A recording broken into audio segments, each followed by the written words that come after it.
শেষ পর্যন্ত আমি সাহস করে বানিয়েই ফেললাম। এই পিঠাটা খেতে অনেক মজার।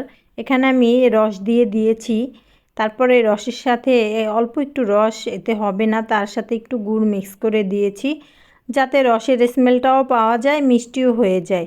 তো এর সাথে আরেকটু পানি অ্যাড করে আমি এটা জাল করতে রেখে দিলাম। তারপরে চলে যাব আমি এখানে একটা আটার ডো তৈরি করব। এখানে লবণ দিয়ে একটু পানি ফুটিয়ে তারপরে দিয়ে দিলাম চালের গুঁড়া।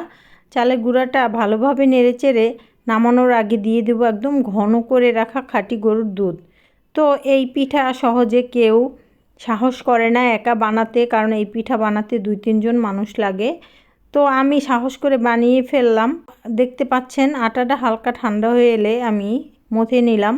তারপরে এইভাবে লম্বা লম্বা লেচি কেটে তারপরে পিঠাগুলো তৈরি করতে হবে। তো এতক্ষণে বুঝে গেছেন কি পিঠা, আমাদের বরিশালে এটা সেমাই পিঠা বলে। তো এইভাবে আমি পিঠাগুলোকে কেটে নিচ্ছি একে একে। এদিকে রসটা ভালোভাবে জাল হয়ে গেছে। তারপরে সেই রসটা আমি ঢেলে দিলাম পিঠাগুলোকে। পিঠাগুলো দিয়ে কিছুক্ষণ নেড়েচেড়ে নিব। এখনই কিন্তু শেষ না।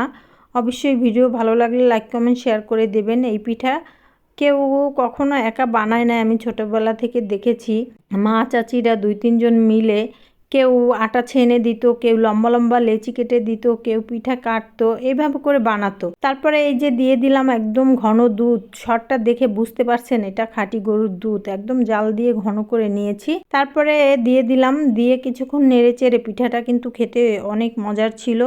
একবার হলেও ট্রাই করে দেখবেন। ভিডিও ভালো লাগলে লাইক কমেন্ট শেয়ার করে দিবেন। তারপরে দিয়ে দিলাম একটা পুতুল বানিয়ে।